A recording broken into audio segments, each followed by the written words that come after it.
नमस्कार, बाखबर में आपका स्वागत है। मैं हूं राघवेंद्र सिंह। बाखबर में आज हम बात करेंगे चुनावी माहौल में सनातनी तड़का। दरअसल सनातनी तड़का की बात हम इसलिए कर रहे हैं क्योंकि मध्य प्रदेश की राजनीति में विधानसभा के चुनाव की शुरुआत के से ही सनातन धर्म की बात हो रही है। दरअसल कभी सनातन धर्म की बात इसलिए भी होती है क्योंकि जो इंडी गठबंधन है, जिसे इंडिया गठबंधन कहा जाता है, कांग्रेस उसकी एक तरह से बड़ी पार्टी है, मुखिया है। उस गठबंधन के जो सदस्य दल हैं वो सनातन धर्म को गाली देते हैं। उसमें दक्षिण भारत के एक मुख्यमंत्री है स्टालिन, उनके पुत्र ये कहते हैं कि सनातन धर्म वायरस है, डेंगू है, मलेरिया है, एड्स है, इसे ख़त्म करना चाहिए। और इसी बात की पुष्टि करते हैं कांग्रेस के राष्ट्रीय अध्यक्ष मल्लिकार्जुन खड़गे के पुत्र, वो भी स्टालिन के पुत्र की बात का समर्थन करते हैं, यानी सनातन को ख़त्म करने की बात करते हैं। एक पुराना वीडियो है खड़गे जी का जिसमें वो कहते हैं कि अगर नरेंद्र मोदी को जिताया तो देश में सनातन का प्रभाव बढ़ जाएगा। यानी खड़गे जी भी नहीं चाहते कि सनातन का प्रभाव बढ़े।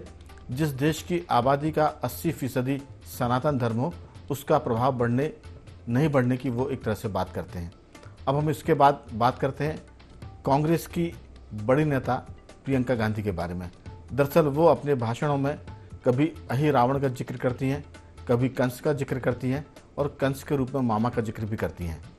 हम आपसे ये भी कहना चाहते हैं कि मल्लिकार्जुन खड़गे सनातन धर्म का विरोध करते हैं। उनका पुत्र अगर विरोध करता है तो ये मान के चलते हैं कि उनको सनातन धर्म के बारे में ज़्यादा जानकारी नहीं है, इसलिए वो भाजपा को पांडव बताते हैं और कहते हैं कि भाजपा के पांडवों में ईडी भी है, इनकम टैक्स भी है, सीबीआई भी है और नरेंद्र मोदी भी है और अमित शाह भी हैं। इस तरह से वो भाजपा को पांडव बताते हैं। इसका मतलब कि वो खुद स्वतः ही कौरव हो जाते हैं। सब जानते हैं महाभारत में कौरवों की हार हुई थी। तो सनातन धर्म के बारे में उनके ज्ञान का अभाव और राजनीति में धर्म को लेकर जो सियासत हो रही है, हम इस पर फोकस करना चाहते हैं कि भाजपा तो राजनीति में धर्म की बात भी करती है और कांग्रेस कहते हैं कि वो भाजपा धर्म में राजनीति करती है। लेकिन भाजपा के मुद्दे साफ है कि वो राम मंदिर बनाएंगे, वो काशी विश्वनाथ मंदिर की बात करेंगे, वो मथुरा में कृष्ण जन्मभूमि की बात करेंगे। तो भाजपा का एजेंडा साफ है। लेकिन बाकी दल चुनाव के वक्त धर्म की बात करते हैं। तो हम ये जरूर जानना चाहेंगे आज की चर्चा में अपने साथी पत्रकारों और सामाजिक कार्यकर्ताओं से कि आखिर देश में धर्म की राजनीति ठीक है या राजनीति में धर्म ठीक है। क्योंकि चुनाव के समय जो राजनीति का धर्म की बात कर रहे हैं तो हम मान सकते हैं कि वो धर्म में राजनीति की बात कर रहे हैं, और जो साल भर अगर राजनीति में धर्म की बात करते हैं तो हम ऐसा मानते हैं कि उनकी लाइन स्पष्ट है और वो धर्म की राजनीति कर रहे हैं। तो इस पर विस्तार से बात करेंगे। चर्चा की शुरुआत के पहले सुन लेते हैं कि कांग्रेस के राष्ट्रीय अध्यक्ष मल्लिकार्जुन खड़गे क्या कह रहे हैं। इसके बाद चर्चा की शुरुआत करेंगे और इसमें चर्चा में शामिल होंगे हमारे साथ मध्य प्रदेश के वरिष्ठ पत्रकार सुरेश शर्मा जी, सामाजिक कार्यकर्ता रमेश सिंह जी और थोड़ी देर बाद स्टूडियो में जुड़ेंगे योगीराज योगेश जी। चर्चा शुरू करें उसके पहले सुनते हैं खड़गे जी क्या कह रहे हैं। कांग्रेस के एक कैंडिडेट होता तो बीजेपी के 3 कैंडिडेट होते, 4 कैंडिडेट। एक तो कैंडिडेट जो रहता है वो दिखता है और 3 कैंडिडेट ऐसे रहते हैं, ईडी वो दिखता नहीं लेकिन वो एक कैंडिडेट है। स्टार प्रचारक है, जैसा मोदी प्रचार करते हैं वैसा ईडी भी प्रचार करती है।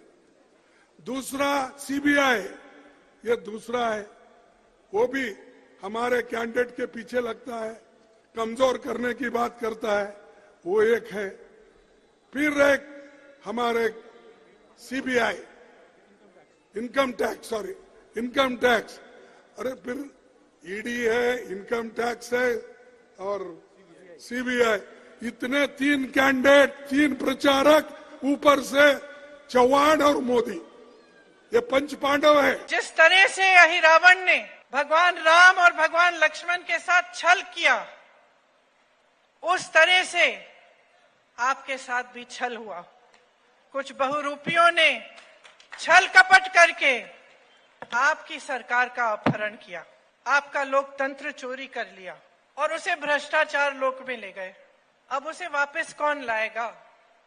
अगर आप हनुमान नहीं बनेंगे आज के दिन में, आपकी धरती से जो छल शुरू हुई, जिसकी वजह से आप 3.5 साल और एक ऐसी सरकार को भुगत रहे हैं जिसे आपने चुना ही नहीं। आज इस मौके पर अगर आप हनुमान जी की तरह खड़े नहीं हो जाएंगे और आप अपने लिए ये लड़ाई नहीं लड़ेंगे तो प्रियंका जी कह रही हैं कि आप हनुमान की तरह कांग्रेस के लिए लड़िए और जो छल कपट करके अहिरावण बनकर भाजपा ने सरकार छीन ली है कांग्रेस की, उसको वापस लेकर आइए।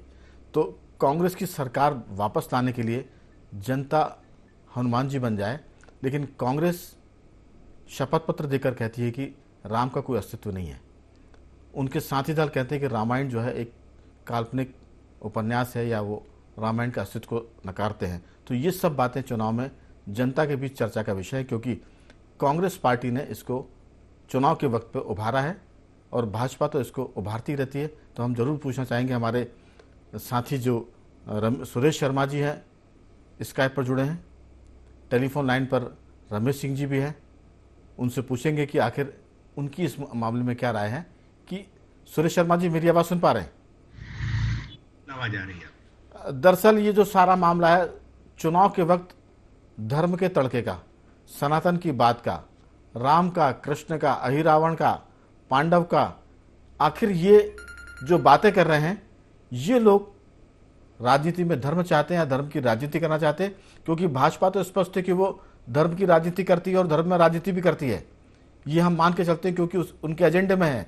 तो उन्हें जनता खारिज करे या स्वीकार करे वो अलग चीज़ है, लेकिन जो इसकी खिलाफत करते हैं चुनाव के वक्त, वो सभी पार्टियां धर्म को लेकर आती हैं कि धर्म को लेकर वो वोट मांगती है, धर्म को लेकर वो सरकार की वापसी की बात करती है। आप इसे किस ढंग से देखते हैं? राघवेंद्र जी, इसमें सबसे पहले तो ये देखने वाली बात है कि इन सारे लोगों को हिंदू धर्म की उपमाएं या उसी के ही उदाहरण याद क्यों आते हैं?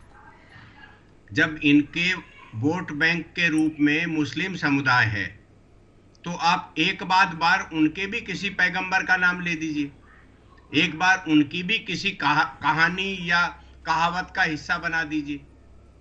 केवल हिंदुओं के लिए बोलना और ये बताना कि हम इस बारे में ज्ञान रखते हैं। पहली बात एक और है कि कल परसों ही केंद्रीय मंत्री महोदय ने ये कहा कि इनको एमएसपी के बारे में ही नहीं पता, ये उनके बारे में जानती ही नहीं कि किसानों को मिलने वाला एमएसपी क्या होता है। ऐसी स्थिति में उन्हें अहिरावण का और बाकी चीजों का कैसे जानकारी हो सकती है? तो ये हिंदू समाज की, हिंदू संस्कृति की एबीसीडी भी नहीं जानते और ये उदाहरण देने लग जाते हैं। अगली बात यह है कि जो सनातन की एकता है, और मैं ये कहता हूं कि बहुसंख्यकवाद और अल्पसंख्यकवाद की पॉलिटिक्स है, इसमें केवल बहुसंख्यकवाद पर चर्चा होती है, जबकि दोनों वाद के बीच में प्रतिस्पर्धा है। मुस्लिम समुदाय का इकट्ठा वोट जाता है। सबको मालूम है पश्चिमी बंगाल और कर्नाटक में साफ हो गया था कि मुस्लिम समुदाय घोषित रूप से कहता है कि हम भाजपा को वोट नहीं देते।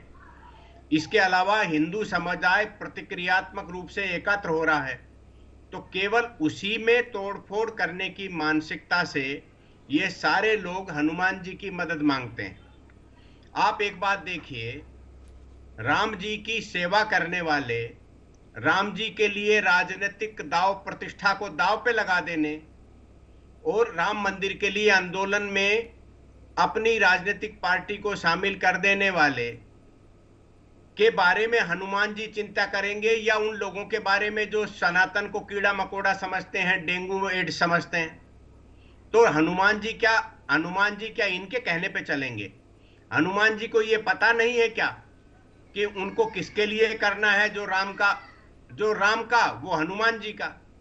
तो आप हनुमान जी को याद कर रहे हैं, तो आप ऐसे कैसे अपेक्षा कर सकते हैं कि हनुमान जी जो है वो आपकी मदद करने के लिए आ जाएंगे? मैं एक छोटा सा 2 लाइन का उदाहरण देता हूं।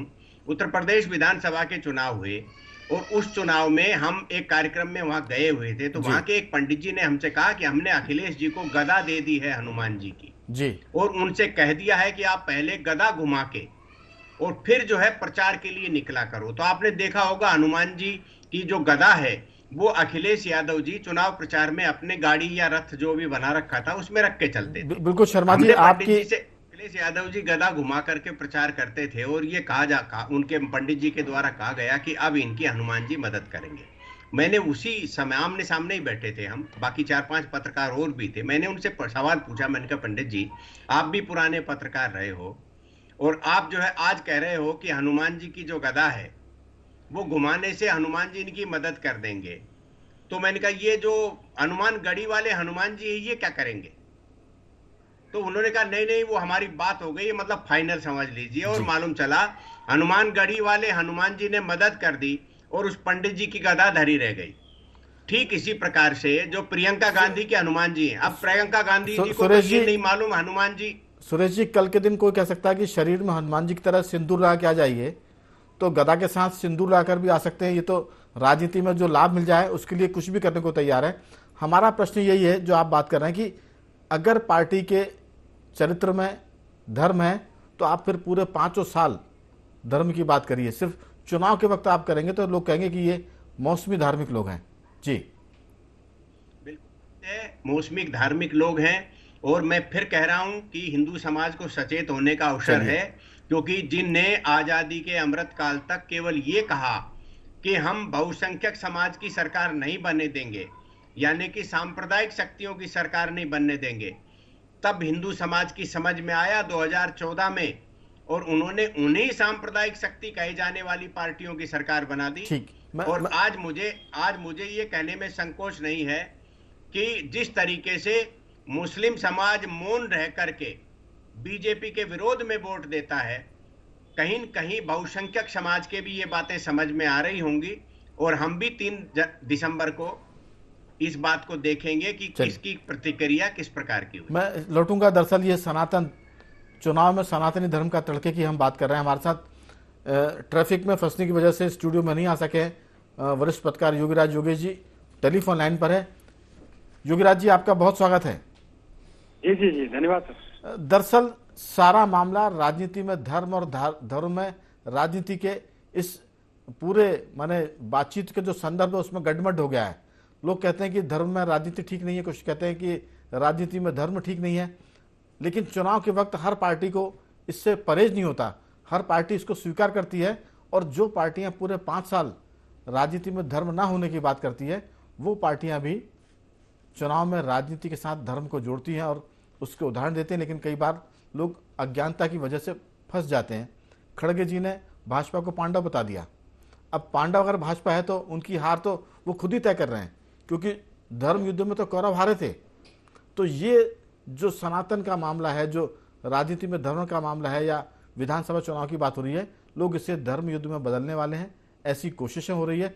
आपकी राय कि खड़गे जी जो बोलते हैं, प्रियंका जी जो बोलती हैं, राहुल गांधी जी जब केदारनाथ जी में जाके चाय बांटते हैं, इस सबको आप किस ढंग से देखते हैं? और भाजपा का वो धर्म जो हमेशा धर्म की बात करके राम मंदिर की बात करते हैं, काशी विश्वनाथ की बात करते हैं और वृंदावन में उसकी बात करते हैं, भगवान कृष्ण के मंदिर की, आपकी राय?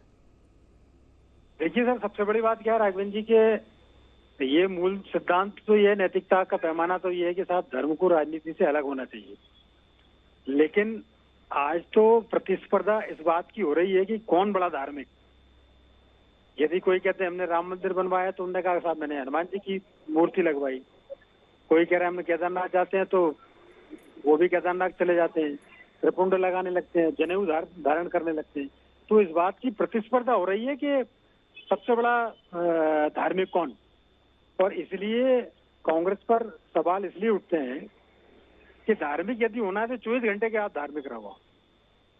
ये जो बार बार बात आती है, और मूल बात ये आती है कि जब सनातन विरोधी जब बातें होती हैं तब कांग्रेस और कांग्रेस के नेता चुप्पी साथ जाते हैं जी।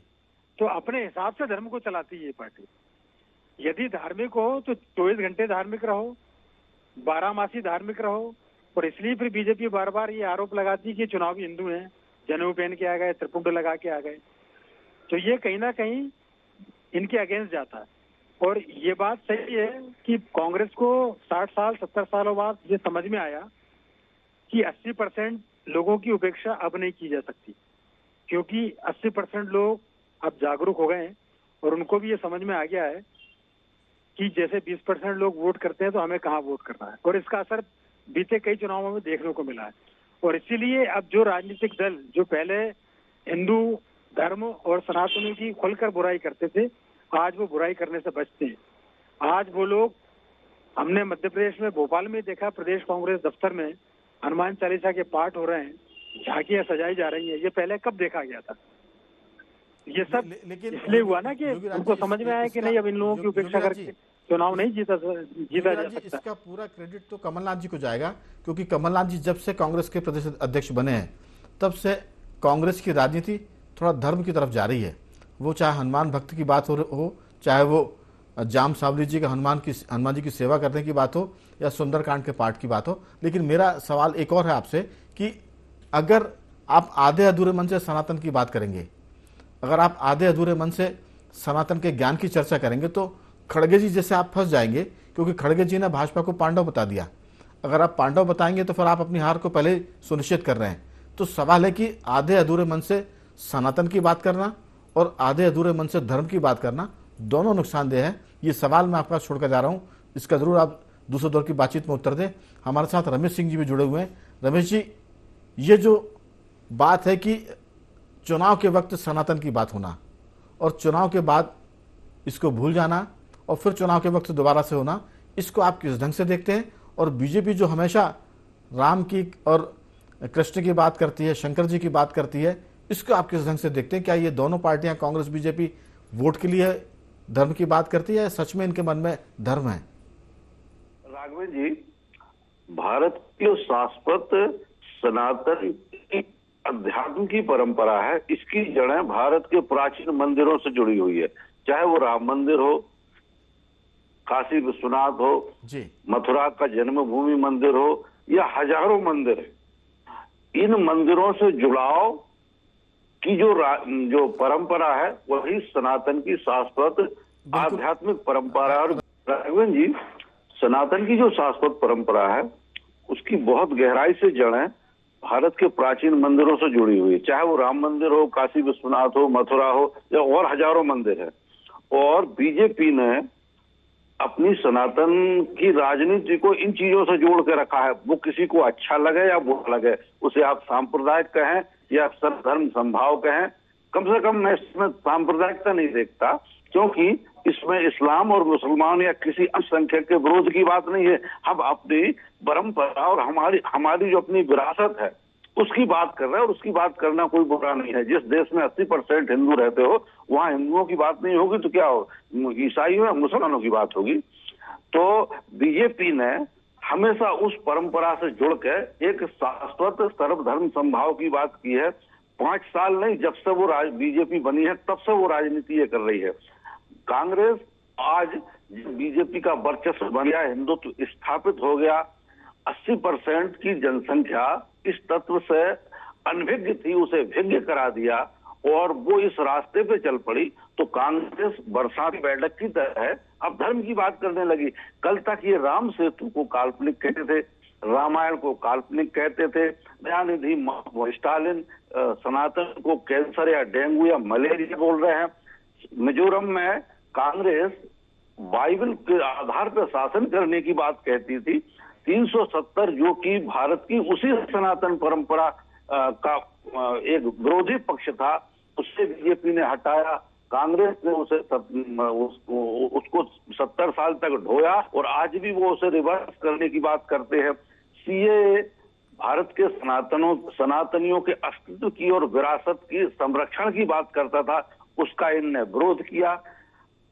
कांग्रेस ने वक्फ अधिनियम लाके हिंदुओं की गर्दन पर तलवार मारी थी। वो तो अच्छा हुआ कि सुप्रीम कोर्ट ने उसके जो न्यायिक अधिकार है उन्हें सीमित कर दिया। तो वो आप ये बताइए, मुंबई जब हमला हुआ था तो कांग्रेस ने उसको रिटेलिएट करने से इसलिए मना कर दिया था क्योंकि इससे बीजेपी को लाभ होगा, मुसलमान इसके विरोध में जाएंगे। बिल्कुल। सुप्रिया राघवेंद्र जी, सुप्रिया श्रीनेत का अभी का ताजा एक वीडियो है जिसमें वो पूजन बीजेपी सरकार ने जो हिंदुओं की पूजन सामग्री है उसे जीएसटी से बाहर रखा है और सुप्रिया श्रीनेत उसका विरोध कर रही है। बिल्कुल, चलिए मैं लौटूंगा आपके पास। दरअसल आखिरी दौर की बातचीत में सिर्फ हमारे पास 2 मिनट का वक्त है। सुरेश जी से मैं जरूर कहूँगा कि सुरेश जी, ये मामला बीजेपी कह सकती है कि कांग्रेस मौसमी सनातन धर्म की बात कर रही है, कांग्रेस कह सकती है कि बीजेपी सांप्रदायिकता की राजनीति करती है, लेकिन चुनाव के वक्त हर पार्टी धर्म की बात करती है। इस पर अब कोई संदेह नहीं, क्योंकि कांग्रेस भी इस पर बात कर रही है, समाजवादी भी पार्टी बात करती है और बीजेपी तो करती है। आपकी राय कि सनातन धर्म के बारे में अज्ञानता के मुद्दे पर अगर आप बोलेंगे तो आप फंस जाएंगे, जैसे खड़गे जी फंस गए। अगर गले में रुद्राक्ष की माला पहनकर आप बात करेंगे और अहिरावण महिरावण की बात करके ये कहेंगे कि मामा तो धर्म से संबंध बनाने से बनते हैं, नहीं तो मामा तो कंस भी होते हैं, तो यहाँ आप जनता के बीच में चर्चा का विषय बनेंगे। तो ये बहुत सारी बातें जो अभी चुनाव में आगे बढ़ेंगी। आपकी राय बहुत संक्षेप में। मैं बहुत संक्षेप में राघवेंद्र जी ये कहना चाहूंगा जी कि जिसे धर्म का ज्ञान नहीं है वो धर्म की बातें करे तो वो कहीं न कहीं फंसता है और उलझ जाता है। यही खड़गे जी का हाल है और यही प्रियंका जी का हाल है। चलिए ठीक है। जहां तक चुनावी और मौसमी हिंदू बनने का प्रश्न है, तो हमें इन बातों का ध्यान रहेगा कि 1951 में हिंदू धर्मदान एक्ट जो है वो बनाया था, जिसमें हिंदू समाज के जितने भी मंदिर थे वो सारे के सरकार के अधिग्रहण में चले गए। और अब नरेंद्र मोदी की सरकार आने के बाद जो ये अरबों खरबों रुपया हिंदू समाज के दान दक्षिणा में मिला हुआ था, वो अभी कॉरिडोर बनाने में और हिंदू धर्म के मंदिरों के विस्तार में लगाया जा रहा है। वो सारा पैसा हिंदू समाज का है। चलिए, एक बात। दूसरी बात ये है, समय नहीं है सुरेश जी, बहुत जल्दी से बात पूरी करें। नहीं, आप दूसरे को बुला लीजिए। जी योगीराज जी, आपकी राय कि अगर धर्म के बारे में आप बात करते हैं तो फिर आपको उसका पूरा ज्ञान होना चाहिए, नहीं तो आप इसमें उल्टा दाव भी पड़ सकता है और आप चित हो सकते हैं। खड़गे जी जैसी बात कर रहे हैं, इस पर आपकी राय, क्योंकि कांग्रेस तो धर्म का विरोध करती है लेकिन सियासत में वोट पाने के लिए सरकार के लिए धर्म का इस्तेमाल करने में किसी को कोई परहेज नहीं, कोई गुरेज नहीं है। आपकी छोटी सी राय। दुर्भाग्य है कि कांग्रेस के जो बड़े बड़े नेता, उनको धर्म की छोड़िए, उनको राजनीति का भी जानकारी नहीं है, इनको भौगोलिक जानकारी नहीं है। और धर्म चूंकि उन्होंने बचपन से नहीं देखा, इसलिए कोई उल्टी जनेऊ पहन लेता है, कोई मां नर्मदा की उल्टी आरती कर देता है। तो ये खुद अपने जगत हसाई खुद करते हैं। और जब तक आपको हिंदू धर्म के बारे में पता नहीं, योगराज जी नया प्रयोग है, धीरे धीरे सीख जाएंगे। रमेश जी आपकी राय। कांग्रेस मुख्य रूप से, ये फालतू की बात है कि वो हिंदुत्व की बात कर रही, कांग्रेस मुख्य रूप से अल्पसंख्यक की राजनीति करती है और उसके ऊपर ये थोड़ा सा हिंदुत्व का मुलम्मा चढ़ाते हैं 15-20 दिन, महीना एक के लिए, जो शुद्ध राजनीतिक हिंदुत्व है। इसका वास्तविक हिंदुत्व से, शाश्वत सनातन परंपरा से, अध्यात्म की परंपरा से कोई लेना देना। समय की कमी है, मैं तीनों मेहमानों का धन्यवाद करूंगा। सुरेश जी आपका साधुवाद, योगीराज जी आपका बहुत बहुत धन्यवाद और रमेश जी आपका बहुत बहुत धन्यवाद कि आपने चर्चा में हिस्सा लिया। कुल मिलाकर राजनीति का मौका है, चुनाव के दिन है, इसलिए हर कोई जिनको धर्म से सांप्रदायिकता से परे थे वो भी इसको ओढ़कर, पहनकर, बोलकर सरकार में आना चाहते हैं। अब जनता तय करेगी कि असली कौन है इस मुद्दे पर और नकली कौन है। बखबर में इतना ही। बने रहिए हमारे साथ और देखते रहिए IND24।